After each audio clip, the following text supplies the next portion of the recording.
Hello दोस्तों, कैसे हैं? आई होप आप लोग ठीक होंगे। आज हम स्टार्ट करने वाले हैं class 12 math NCERT chapter 3 matrices.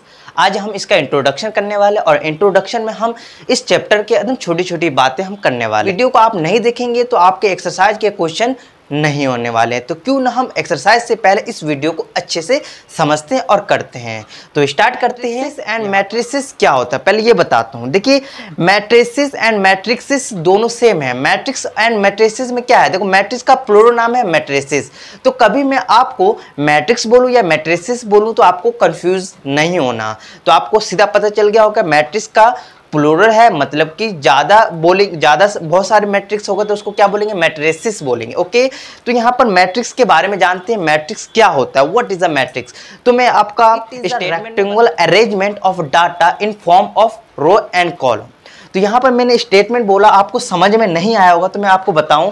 ये बताना, ये स्टेटमेंट ये कहना चाह रहा है कि कोई सा भी डाटा को मैं रेक्टेंगल फॉर्म में, रेक्टेंगल फॉर्म मीन्स ये तो हो गया हमारा रेक्टेंगल, ये रेक्टेंगल हो गया। इसमें कोई सा भी डाटा, फॉर एग्जांपल मैं डाटा का यहाँ पर कोई नंबर ले लेता हूँ 2 3 4 6 7 3 1 2, कुछ भी नंबर, एनी नंबर मैंने यहाँ पर, मतलब ये सपोज मानूंगा ये डाटा है और इस डाटा को मैंने लिख दिया किसमें, रो एंड कॉलम में। तो आपको बताओ रो क्या होता है, कॉलम क्या होता है, बताता हूँ। यहाँ से यहाँ देखिए, जो ऐसी लेटी हुई लाइन है ना, दिख रहा होगा ये वाली लाइन, ये हमारा रो होता है। देखो 1 2 3, तो रो 1 रो 2, तो इसको यहाँ से देखिए, इसको कंपेयर करिए। तो ये आर, ये रो बोलेंगे, क्या बोलेंगे, रो। और रो को मैं शॉर्ट फॉर्म में क्या बोल दूँ, आर बोल सकता हूँ। यस भैया, क्योंकि देखिए मैथ वाले जो बच्चे होते हैं वो शॉर्ट में ही काम करते हैं। तो मैं रो ना लिख के सिर्फ आर लिखूंगा और सामने वाले को पता चल जाएगा कि ये रो के बारे में बात कर रहा है। तो रो मैं 1 बोल दूँ, यस भैया। इसको रो ना लिख के मैं R2 लिख सकता हूँ, यस भैया, R2 हो गया। एंड ये R3 हो गया। तो ये लेटी हुई लाइन को रो बोलते हैं। और देखो ये वाला, देखो R1 हो गया, ये वाला R1 हो गया, ये क्या हो गया, R2 हो गया, एंड ये क्या हुआ, R3 हो गया। यस या नो, यस या नो। हाँ, यहाँ पर रो के बारे में हम बात कर रहे हैं। फिर इसके बाद ये देखो जो वर्टिकल होता है, मतलब यहाँ से ऐसी खड़ी लाइन होगी। सपोज मान लो यहाँ पर ऐसे खड़ी लाइन 1 2 3, तो ये कॉलम होता है। क्या बोलते हैं, COLUMN, ये कॉलम। मैं कॉलम को इतना बड़ा ना लिख के मैं क्या शॉर्ट फॉर्म दे दूं, यस भैया, आप C बोल सकते हैं, यस। तो ये वाली लाइन को मैं क्या बोल दूं, C1 बोल दूं, यस भैया। इसको क्या बोल दूं, C2, इसको बोल दूं C3। तो यहाँ क्या बोलना चाह रहा है कि जो पहला वाला होता है कॉलम 1 होता है, दूसरा क्या है, कॉलम 2 बोलेंगे, तीसरा हो गया कॉलम 3 बोलेंगे, और चौथा होगा तो कॉलम 4 बोलेंगे, या उसके आगे हो तो हम क्या बोल देंगे, कॉलम 4 5 6, उससे जितना हो सकता है। तो आपको मालूम चल गया है, जो हॉरिजॉन्टल लाइन होता है उसको रो बोलते हैं, जो वर्टिकल होता है उसको क्या बोलते हैं, कॉलम बोलते हैं। यहाँ पर हम बेसिक चीज हम जान रहे हैं और उम्मीद है आप लोग को ये मालूम होगा। तभी भी कोई बात नहीं, आपको देख लेने से क्या होगा, और अच्छे नॉलेज लेने से नॉलेज बढ़ता है, कम नहीं होता दोस्त, ये याद रखना। तो मैं क्या बोल दूँ, ये यहाँ पर जो लाइन जा रहा है, यहाँ से यहाँ देखो 1 6 2, ये कॉलम 1 हो गया, यहाँ से कॉलम 2, ये वाला वर्टिकल हमारा कॉलम 3। तो यहाँ पर कोई से भी डाटा को रो एंड कॉलम में लिखने वाले को ही क्या बोलते हैं, मैट्रिक्स। और मैट्रिक्स को रिप्रेजेंट करने के लिए कैपिटल A का यूज करते हैं, मतलब कैपिटल अल्फाबेट का यूज करते हैं। भैया यहाँ A लिख दो या T लिख दो, M लिख दो, बट कैपिटल से रिप्रेजेंट करना है। किससे रिप्रेजेंट करना है भाई, कैपिटल। यहाँ पर कैपिटल क्या दर्शाता है, ये मैट्रिक्स को दर्शाता है। ओके, यहाँ पर आपको मैंने कुछ नहीं बताया, यहाँ पर मैंने बताया कि जो हमारा मैट्रिक्स है उसको रेक्टेंगल फॉर्म में रो एंड कॉलम में दर्शाया जाता है। यस या नो, यस भैया। यहाँ पर मैंने बताया जो वर्टिकल होता है उसको कॉलम बोलते हैं, हॉरिजॉन्टल होता है उसको रो बोलते हैं। यहाँ चलिए दोस्तों, तो हम जनरल नेम ऑफ एलिमेंट के बारे में बताने वाले थे। देखिए यहाँ पर मैंने ऑलरेडी लिख दी है, अब इसको हम समझने की कोशिश करते हैं। ये हमारा क्या होता है, मैट्रिक्स के अंदर जो मैट्रिक्स तो है, ये मैट्रिक्स है, इसके अंदर एलिमेंट किसे बोला जाता है बताता हूँ आपको। मैट्रिक्स के अंदर जो ये दिख रहा है ना, ये दिख रहा है, इसको एलिमेंट बोला जाता है। इसके नाम होते हैं, जैसे कि यहाँ एग्जाम्पल के तौर पर मैं नंबर के, ये तो जनरल फॉर्म में नाम ले लिया हूँ, यहाँ एंड 4 ये मैंने नंबर के फॉर्म में ले लिया और ये जनरल फॉर्म में ले लिया। यहाँ क्या बताना चाह रहा है, इसके अंदर जो नंबर लिखा है उसको क्या बोला जाता है, एलिमेंट। क्या बोला जाता है, ये भी एलिमेंट है, ये भी एलिमेंट, 3 1, मतलब इस मैट्रिक्स के अंदर जितने भी डाटा लिखा जाता है ना वो उसको क्या बोलते हैं, एलिमेंट बोला जाता है। चलिए, तो यहाँ पर क्या बताना चाह रहा है, A11, मतलब कि A11 क्या बताना चाहता है। तो यहाँ पर मैं पहला हमें रो के बारे में बताता है कि जो ये कहाँ पर स्थित है, इसका पोजीशन क्या है, आर रो, मतलब कि रो पहला रो में है और पहला कॉलम पर है। ये इसका एड्रेस क्या है, पहला रो एंड पहला कॉलम पर। ये कहाँ स्थित है, पहला रो पर एंड पहला कॉलम पर। और सेकंड हमें क्या बताता है, कॉलम के बारे में क्या बताता है, कॉलम। तो मैं आर एंड ये आर और ये सेकंड वाला क्या स्टेट है, कॉलम। तो इसको मैं ऐसे लिख सकता हूँ। तो यहाँ पर फिर से शॉर्ट लिख दूँ कि पहला नंबर से आर मालूम चलता है, दूसरा से क्या मिलता है, कॉलम के बारे में पता चलता है।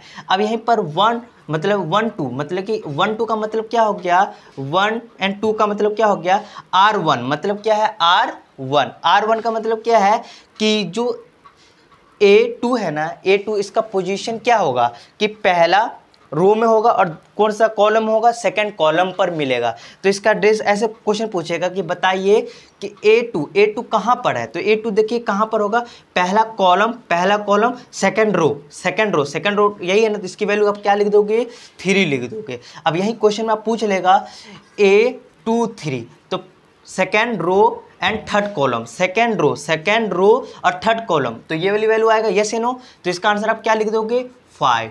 अब यहीं पर कोई क्वेश्चन पूछ लेगा A33 का आंसर बताइए, ये कहाँ पर होगा। ये तो जनरल फॉर्म, अब उसी को कंपेयर करके, मतलब कि पहला रो बताता है, दूसरा कॉलम बताता है। तो पहला क्या बताना, तीसरा रो देखना, तीसरा रो और कॉलम कौन सा, तीसरा third row and third column, तो कौन सा आपका वैल्यू माना जाएगा, यहाँ पर आपका 4 आ जाएगा। ये होता है जनरल फॉर्म और आपका इसका क्वेश्चन मिल जाएगा एक्सरसाइज 3.1 में। तो ये थोड़ा था हमारा जनरल फॉर्म किसका, एलिमेंट के पोजीशन का। एलिमेंट पोजीशन का मतलब कि ये कहाँ पर स्थित है और इसका मतलब क्या होता है। A2 का मतलब क्या होता है, second row and second column पर इसकी वैल्यू ये 1 होगा, ठीक है। यहाँ पर आप निकाल लेना। अब थोड़ा सा जानते हैं order of matrix. Order of matrix के बारे में क्या होता है, ये तो हमारा मैट्रिक्स ऑर्डर कहाँ लिखा जाता है दोस्त, इसको इरेज कर लेते हैं जल्दी। चलिए, ये हमारा क्वेश्चन है और सपोज मान लो इसका ऑर्डर कहाँ लिखा जाता है। देखो, मैट्रिक्स का ऑर्डर लिखाया जाता है इस साइड पर। और कैसा होता है, पहले रो एंड इनटू कॉलम लिखा जाता है, मतलब कि यहाँ पर रो एंड इनटू कॉलम बोलेंगे। तो देखिए यहाँ पर इस क्वेश्चन में कितने रो है, देखिए R1 R2 और R3, तो टोटल कितना है, R3, तो 3 रो है एंड कॉलम कितना है, 1 2 3, तो कॉलम भी कितना है, 3। इसका ऑर्डर क्या होगा, 3 × 3। ऐसे कोई क्वेश्चन हो जाता है, यहाँ पर नंबर के फॉर्म में ले लेता हूँ 4 1 1, है ना। और इस कोई सा भी नंबर ले सकते हैं आप अभी, क्योंकि क्वेश्चन तो हम अपने से अज्यूम कर रहे हैं। इसका ऑर्डर लिख के दिखाइए। तो हम ऑर्डर पहले किसका लिखेंगे, आप ऐसा मत कर दीजिएगा कॉलम पहले इंटू आर, ऐसी गलती मत करना, क्योंकि ये दोनों इक्वल नहीं है। पहले हमेशा ऑलवेज क्या आएगा, आपका रो आएगा, क्या आएगा, रो आएगा, फिर उसके बाद कॉलम लिखना। ये आप ऐसा नहीं कर सकते हैं कि पहले कॉलम लिख दूँ फिर आर इंटू, क्यों ऐसा भैया, आप जानते हैं ना 2 × 3 करें तभी भी 6 आता है, यस या नो, या 3 × 2 करेंगे तभी, है ना, 6 आएगा। बट ऐसा रूल इसमें यूज़ नहीं होता, ये आपको थोड़ा सा समझना पड़ेगा। ये वाला बात यहाँ अप्लाई मत कर लेना, गलत हो जाएगा। तो हमेशा आपको याद रखना है कि ऑर्डर लिखना है तो रो पहले आएगा, देन उसके बाद कॉलम आएगा। तो इसका रो गिनते हैं, देखिए R1 हो गया, इसको क्या बोलेंगे, R2 बोलेंगे एंड R3 बोलेंगे। तो यहाँ पर यहीं पर लिखेंगे, आप यहाँ पर मत लिख देना, इस साइड भी नहीं लिखना, आपका लिखने का यहीं होना चाहिए। तो इसमें रो कितना है, 3 है, इंटू क्या करना है, कॉलम गिनेंगे। कॉलम वर्टिकल होता है ना, तो गिनेंगे कॉलम 1 क्या हो गया, कॉलम 2, कॉलम 3, कॉलम 4। तो इसका कॉलम कितना हो गया, 4, तो आप नंबर में 4 लिख दीजिए। तो इसका आंसर देखिए, ऑर्डर देखिए, 3 × 4 का ये मैट्रिक्स हो गया। इसको क्या बोलेंगे, 3 × 4 का ये मैट्रिक्स हो गया। अब इसका order of matrix, number of row into number of column को और थोड़ा सा डीपली में जानते हैं। इसको देख आर हम लिखेंगे, आर तो लिखते हैं और एक कॉलम लिखते हैं, और इसको शॉर्ट फॉर्म और दे देते हैं, इसको एम बोलेंगे और इसको क्या बोलेंगे, एन बोलेंगे। क्योंकि देखो रो कॉलम तो हम मोस्टली इसके लिए मैट्रिक्स के लिए यूज़ कर रहे हैं। ऑर्डर के लिए m और n यूज़ करेंगे। क्या यूज़ करेंगे? m एंड n यूज़ करेंगे। और यहाँ पर जो A11 है ना, इसके लिए I देखो क्या हैगा, I एंड J यूज़ करेंगे। तो यहाँ पर I क्या बता रहा है? रो बता रहा है। एंड J क्या बताता है? कॉलम के बारे में बता रहा है ना। एलिमेंट के अंदर घुसेंगे ना, एलिमेंट के अंदर जाएंगे तो हम I J सिंबल यूज़ करेंगे, ओके। एंड हम ऑर्डर के अंदर जाएंगे तो m n यूज़ करेंगे। बट यहाँ पर m क्या बता रहा है भाई? m क्या बता रहा है? m हमें रो बता रहा है ऑर्डर के हिसाब से, है ना। और n क्या बता रहा है? कॉलम बता रहा है। क्या बता रहा है?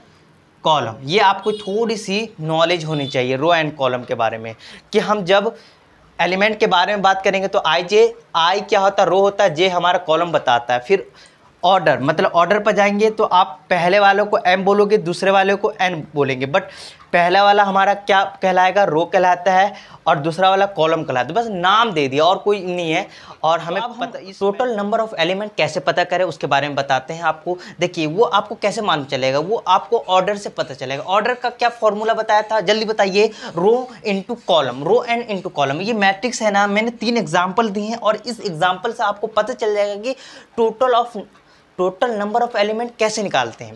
देखिए टोटल नंबर ऑफ एलिमेंट का मतलब क्या होता है कि ये मैट्रिक्स है ना, इसके अंदर कितना एलिमेंट का डाटा है, कितना एलिमेंट ऑफ डाटा है, मतलब इसके अंदर कितना डाटा है, कितना एलिमेंट का यूज हो रखा है, वो कैसे पता चलेगा? वो ऑर्डर से पता चलेगा। ऑर्डर कैसे लिखते हैं भैया? यहाँ पर पता ना है कि रो इंटू कॉलम, फिर एक फॉर्मूला होता है। रो तो हमें पता है, बट यहाँ पर ऑर्डर के लिए m इंटू n लिखना है। और m यहाँ पर रो दर्शाता है और n क्या बता रहा है?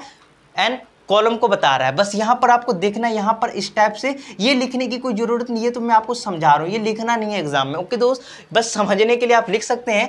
यहाँ पर देखिए रो पहले लिखना है। रो कितना है? देखिए ये R1 हो गया, ये R2 हो गया और ये क्या हो गया? R3 हो गया। ये भी लिखने की ज़रूरत नहीं है, ये तो मैं आपको समझा रहा हूँ तो आप लिखोगे, बट आपको समझ में लिखने की जरूरत नहीं। आप 1 ऐसे कहना 1 2 3 रो है। कॉलम कितना है? देखो इसको आप लिखने की जरूरत नहीं, बट अभी मैं लिख रहा हूँ। C1 हो गया, C2 हो गया, ये C3 बोलेंगे और इसको क्या बोलेंगे? C4। ये जो वर्टिकल है ना, ये कितने कॉलम यूज हो रहा है इसमें? इंटू 4। तो इसका ऑर्डर कितना हो गया? 3 इंटू 4 का ये मैट्रिक्स बन रखा है। 3 इंटू 4 का मतलब कि 3 रो यूज हो रहा है और 4 कॉलम से ये मैट्रिक्स बन रहा है। अब मुझे ये पता करना है कि इसके अंदर कितना एलिमेंट है। नंबर ऑफ एलिमेंट क्या निकल जाएगा? एलिमेंट। तो ये आपको समझ लेना है दोस्त।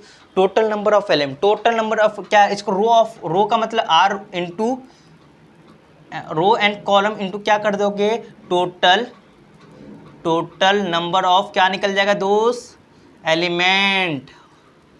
चलिए जल्दी बताते हैं इस क्वेश्चन में, जो एक क्वेश्चन है इसके अंदर कितना एलिमेंट है। तो हमें अभी पता चल गया ना 3 इंटू 4, तो आपको सॉल्व करने पर मुझे क्या मिलेगा? 12। तो इसके अंदर कितना एलिमेंट यूज हो रहा है? 12। कितना यूज हो रहा है भैया? 12। तो गिन सकते हैं आप 1 2 3 4 है ना, 4 5 6 7 8 9 10 11 12। भैया मैं तो गिन लिया, इतना बड़ा प्रक्रिया करने की क्या जरूरत है? अरे भाई आपको मैं ये बताऊं, ये तो छोटा सा डाटा था ना, छोटा सा डाटा था, आपने जल्दी जल्दी काउंटिंग कर लिए, बट बहुत सारे डाटा होगा, वो कैसे आप गिन सकते? तो आपको ये फॉर्मूला याद होना चाहिए। हम दो छोटे छोटे डाटा है 10 15 20 है, तो हम आराम से इजीली काउंट करके हम टोटल नंबर ऑफ एलिमेंट बता सकते हैं। बट लाखों करोड़ों होगा, उसको कैसे आप एलिमेंट बता सकते? वो आप फॉर्मूला के द्वारा बता सकते हैं। आप गिनते रहोगे तो एग्जाम आपका 3 दिन का नहीं 3 घंटे का होता है। ये 3 साल का एग्जाम नहीं होता, आपका 3 घंटे का होता है। 3 घंटे में आपको हर चीज बताना होगा। तो आपको गिनते फिरना नहीं, आप फॉर्मूला याद कर लो।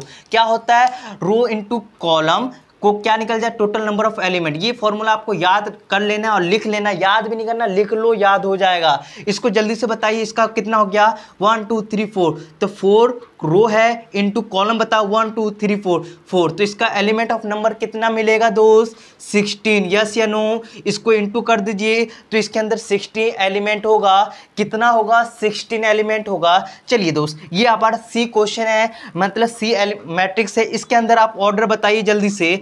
देखिए पहले रो तो 1 2 3 4, इसमें 4 है, इनटू क्या करेंगे कॉलम, कॉलम गिनेंगे 1 2 3 4 5, कितना 1 2 3 4 5 6 6। तो इसमें नंबर ऑफ एलिमेंट हमें एग्जाम में पूछ रहा होता, आप क्या करोगे 4 × 6 कर दोगे और आंसर बताओ। 6 का पहाड़ा 4 पढ़ो या 4 का पहाड़ा 6 पढ़ो तो आपका 24 आएगा। इस क्वेश्चन में, इस क्वेश्चन जो मैट्रिक्स है इसके अंदर कितना एलिमेंट यूज हो रहा है भाई 24। तो आप गिन लो या ये वाला फॉर्मूला लगा के आप इजीली निकाल लो। तो यहाँ पर हमने सीख लिया row into number of column total of element कैसे निकलता है और क्या है दोस्तों। तो यहाँ टाइप ऑफ मैट्रिक्स के बारे में बात करने वाले। तो आप हमारे पास अभी 3 लिख रखा है, उसके बाद हमें 4-5 पढ़ना है। तो पहले देखते हैं रो मैट्रिक्स क्या होता है। टाइप ऑफ मैट्रिक्स के अंदर हमारा फर्स्ट आता है रो मैट्रिक्स। रो मैट्रिक्स होता क्या है, देखिए ऐसा मैट्रिक्स जिसमें सिर्फ एक ही रो हो। जैसे कि मैं यहाँ बताऊँ एग्जाम्पल, यहाँ पर सपोज मान लो कि हमारा एक रो ही होना चाहिए। क्या होना चाहिए दोस्त, एक रो की बात होनी चाहिए। 1 रो क्या होगा, 1 रो वैसा मैट्रिक्स को क्या बोलेंगे, रो मैट्रिक्स बोलेंगे। जैसे कि एग्जाम्पल के तौर पर मैं ले लिया यहाँ पर रो 4 3 1, मतलब यहाँ पर 1 ऐसे ले लिया। तो देखिए ये आपका ऐसा मैट्रिक्स होगा, उसको क्या बोलेंगे रो मैट्रिक्स। क्यों बोलेंगे, देखो सिर्फ एक ही है, एक ही रो है, इसलिए इसको क्या नाम बता दिया है रो मैट्रिक्स। इसका ऑर्डर लिख के बताइए दोस्त। तो देखिए आपको मालूम होना चाहिए कि पहले रो लिखेंगे, यस या नो। तो रो कितना, एक ही रो है इनटू कॉलम, कॉलम कितना है। आप कहोगे भैया कॉलम नहीं दिख रहा, आपको ध्यान से देखो सपोर्ट में यहाँ पर नंबर होता है तो ये C1 C2 C3 C4, तो इनटू क्या हो जाएगा 4 कॉलम है, यहाँ दिख नहीं रहा होगा, देखो 1 2 3 4 वर्टिकल से देखो। तो वर्टिकल से देखने से क्या मिल रहा है, कितना रो है, रो तो एक ही है हॉरिजॉन्टल, और वर्टिकल में कितना कॉलम है 4, तो आप 4 कर दे। इसका ऑर्डर 1 × 4 का ये मैट्रिक्स कहलाएगा। तो यहाँ क्या रो मैट्रिक्स का मतलब सीधा सिंपल कि उसमें सिर्फ एक रो हो, वैसा मैट्रिक्स को रो मैट्रिक्स बोलते हैं। कॉलम मैट्रिक्स क्या होता है भैया, जैसे कि रो की बात हो रहा था वैसे इसमें क्या होना चाहिए, सिर्फ एक 1 क्या बोलोगा कॉलम बोलेंगे। यस भैया 1 कॉलम होगा तो उसको क्या बोलेंगे 1 कॉलम मैट्रिक्स, क्या बोलेंगे कॉलम मैट्रिक्स। तो जैसे कि इस टाइप में देख लीजिए कॉलम 1 होना चाहिए। देखिए 4 3 1, तो इसका ऑर्डर बताइए, मैट्रिक्स को रिप्रेजेंट ए से कर रहा हूँ, इसका ऑर्डर बताइए। तो देखिए पहले क्या लिखेंगे, रो लिखेंगे, रो देखते हैं।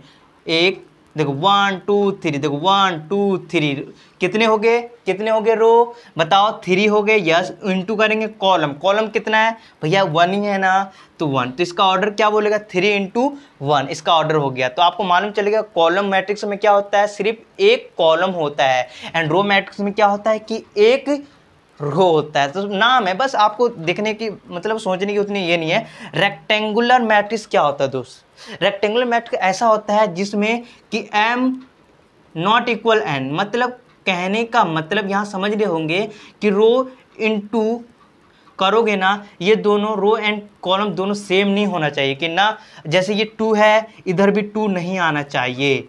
ऐसा होगा तो आपका रेक्टेंगुलर मैट्रिक्स नहीं होगा, वो स्क्वायर मैट्रिक्स हो। इसके बाद हम स्क्वायर मैट्रिक्स पढ़ने वाले। तो इसका रो 3 है तो इसका क्या होना 2 होना चाहिए, ऐसा होना चाहिए, तभी वो क्या कहलाएगा रेक्टेंगल मैट्रिक्स कहलाएगा। फॉर एग्जांपल के लिए देख लेते हैं, ए ले लिया, यहाँ पर कोई से मैट्रिक्स ले रहा हूँ आपको, देखिए 4 3 1 2 1 1, सही है। तो ऐसे मैट्रिक्स को हम क्या बोलेंगे, जैसे कि यहाँ देखते हैं कि m not equal to n होना चाहिए, जैसे कि रो जितना है उतना कॉलम नहीं होना चाहिए, होगा तो वो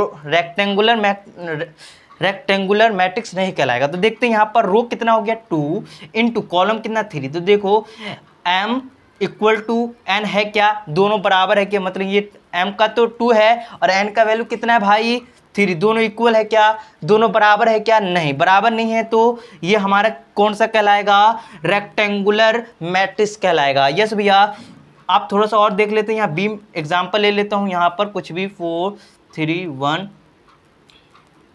इसको भी लिख के दिखाइए। ऑर्डर लिखने, ऑर्डर दोनों सेम नहीं होना चाहिए, जैसे कि R2 है तो N भी मतलब कॉलम भी 2 नहीं होना चाहिए, अलग अलग होना चाहिए। चलिए यहाँ पर ऑर्डर लिख के देखते हैं और पता चल जाएगा। तो रो कितना है भैया 1 2 3, और इनटू कॉलम बताइए दोस्त 1 2 2, तो देखो यहाँ पर 3 × 2 मतलब ये m not equal to n के फॉर्म में है कि m की वैल्यू यहाँ पर 3 मिल रहा है और n की वैल्यू यहाँ पर 2 मिल रहा है, तो ये आपका ये दोनों सेम नहीं है क्योंकि 3 इक्वल टू 2 नहीं होता। तो ये हमारा कौन सा होगा, रेक्टेंगुलर मैट्रिक्स कहलाएगा। मतलब समझ में आ गया होगा, ऐसे फॉर्म वाला ऐसा डिज़ाइन वाला मैट्रिक्स को क्या बोलते हैं, रेक्टेंगुलर मैट्रिक्स बोलते हैं। इसके बाद हम जानने वाले स्क्वायर मैट्रिक्स। चलते हैं टाइप ऑफ मैट्रिक्स में, हमारा फोर्थ है स्क्वायर मैट्रिक्स। देखिए स्क्वायर मैट्रिक्स से आपको मालूम होना चाहिए कि स्क्वायर मैट्रिक्स होता क्या है। तो आपको मालूम होना चाहिए कि स्क्वायर का मतलब कि जैसे कि रो एंड कॉलम इक्वल, मतलब कि यहाँ पर आपको बताऊं कि m इक्वल टू n वाले फॉर्म में होना चाहिए। जितना रो होना चाहिए उतना ही कॉलम होना चाहिए ऑर्डर का। यस, उसको क्या बोलते हैं, मैट्रिक्स बोलते हैं। एग्जांपल के तौर पे ले लेते हैं, यहाँ पर एक कोई मैट्रिक्स हो गया, कोई सा भी मैट्रिक्स ले लेता हूँ, जैसे 4 3 1, और यहाँ क्या ले लेता हूँ 2, है ना, और यहाँ पर ले लेता हूँ 1 3 एंड यहाँ पर क्या ले लूँ 5 ले लूँ। यस, कुछ भी ले सकता हूँ, आपके ऊपर है। तो मैंने ये 5 ले लिया। इसका मैं ऑर्डर लिख के दिखाता हूँ। ऑर्डर क्या होगा, जितना कॉलम, मतलब कॉलम रो कितना है भाई, रो 3 है, इनटू कॉलम कितना है, कॉलम देखिए 1 2 3। तो यहाँ क्या समझेंगे, सेम ऑर्डर, मतलब कि m और n इक्वल सेम होना चाहिए। जितना रो होना चाहिए उतना ही कॉलम होना चाहिए। जैसे कि कोई मैट्रिक्स एक और ले लेता हूँ, यहाँ पर मैं लेता हूँ बी मैट्रिक्स, एक लेट करके मैं ले लेता हूँ जल्दी से, 4 3 एंड 2 1। तो इसका ऑर्डर लिखिए 2 इंटू 2 नहीं हुआ, इसका ऑर्डर देखिए m की वैल्यू 2 है और n की वैल्यू 2 है, तो दोनों सेम होना चाहिए। वैसा मैट्रिक्स को क्या बोलेंगे, स्क्वायर मैट्रिक्स बोलेंगे। यस या नो, यस। तो आपको मालूम चल गया स्क्वायर मैट्रिक्स में क्या होता है कि रो एंड कॉलम, ऑर्डर का रो एंड कॉलम सेम होता है, उसी को स्क्वायर मैट्रिक्स बोलते हैं। जैसे कि इसमें देखिए रो 3 है एंड कॉलम भी 3 है। इसको इस मैट्रिक्स में देखिए, बी मैट्रिक्स में देखिए रो 2 है एंड कॉलम भी 2 है। तो ऐसा मैट्रिक्स को स्क्वायर मैट्रिक्स करते हैं। अब इसके अंदर चलते थोड़ा सा जूम करते हैं, और जूम करने पर आपको डायगोनल के बारे में बात करते हैं। क्या करते हैं, डायगोनल। डायगोनल का मतलब क्या होता है, ये इसी को एग्जांपल में ले लेते हैं। मैट्रिक्स के, स्क्वायर मैट्रिक्स के अंदर ही डायगोनल मैट्रिक्स आता है। ओके, स्क्वायर मैट्रिक्स के अंदर ही क्या आता है, डायगोनल मैट्रिक्स आता है। इसमें क्या है कि आपका बाकी डायगोनल होता है, मतलब डायगोनल जानते नहीं होंगे आप लोग। डायगोनल का मतलब क्या होता है, इसका डायगोनल ये होगा ना, डायगोनल का सीन याद होना चाहिए। अब स्क्वायर का डायगोनल, अब ऐसा नहीं, ऐसे देखना बस। अब यहाँ पर देखिए, यहाँ पर आपका समथिंग 4 है एंड 1 है एंड 5 है। यस या नो। अब यहाँ पर मैं 3 ले लेता हूँ, 1 ले लेता हूँ, है ना। ये सब बाकी 0 होना चाहिए। क्या होना चाहिए, 0।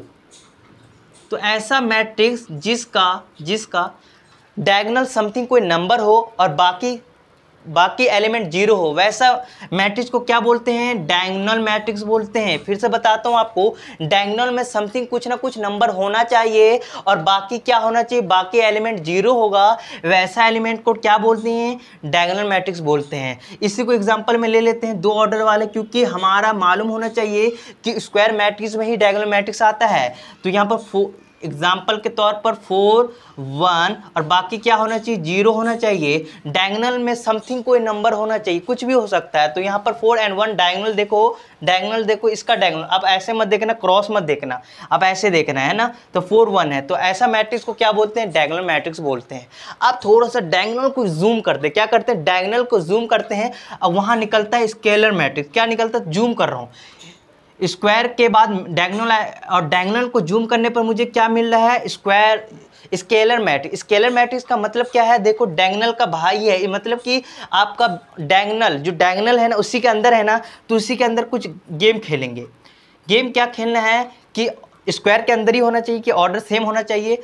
अब यहाँ पर जैसे जो डायगोनल सेम आना चाहिए, वैसा मैट्रिक्स जिसका डायगोनल सेम आए, उस मैट्रिक्स को क्या बोलेंगे, स्केलर मैट्रिक्स बोलेंगे। समझ में नहीं आया कोई बात नहीं। जैसे कि ये 4 है, बाकी 0 0 है, ये भी 0, ये 4 है 0, ये 0 है, ये भी 0 है, और यहाँ पर मैं क्या डाल दिया, 4 डाल दिया। अब इस मैट्रिक्स को देखो ध्यान से, इसका डायगोनल 4 4 है, मतलब कि 4 4 का मतलब डायगोनल समथिंग सेम होगा, तो वैसा मैट्रिक्स को क्या बोलेंगे, स्केलर मैट्रिक्स बोलेंगे।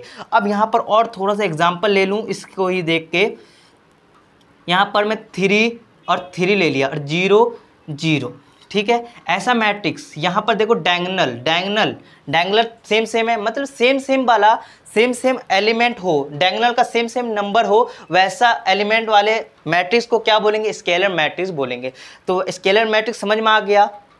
फिर से बताता हूँ, स्क्वायर मैट्रिक्स क्या होता है? जिसका m equal order same m equal to n होना चाहिए।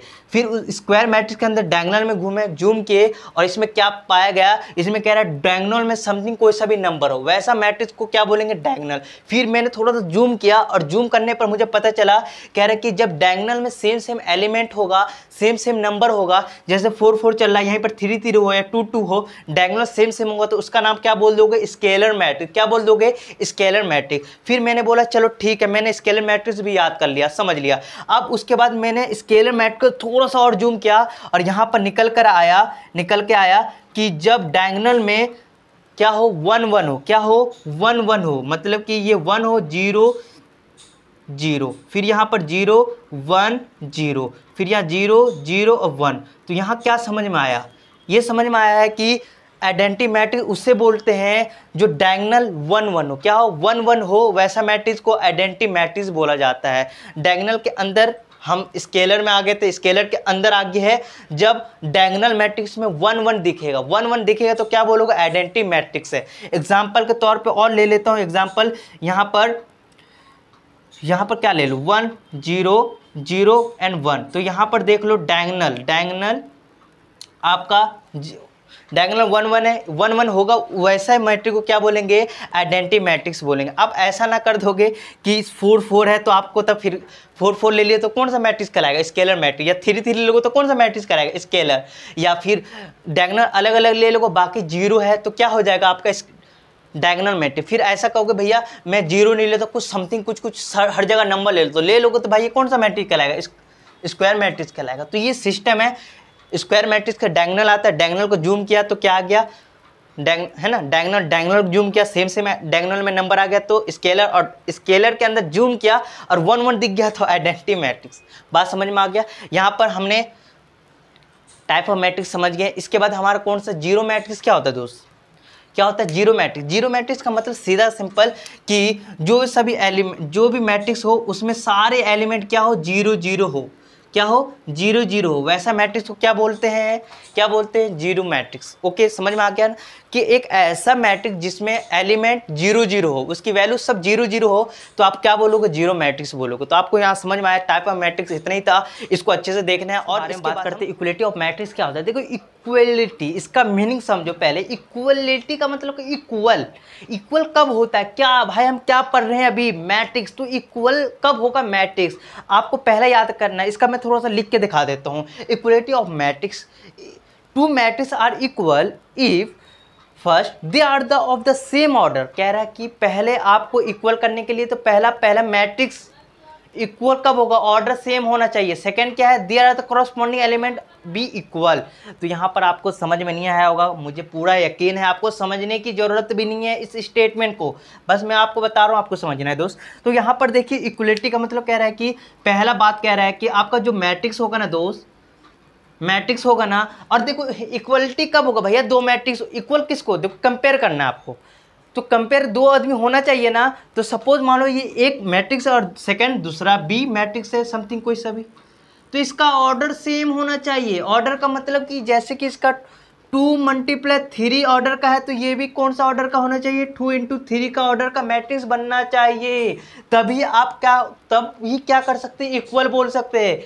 है ना। तो यहाँ पर मैं ले लेता हूँ 2 रो, तो मैंने यहाँ 9 8 है ना, और कॉलम 3 लेना है। चलो इसको भी मैंने 2 × 3 का, यहाँ पर मैं ले लेता हूँ समथिंग 7 8 3।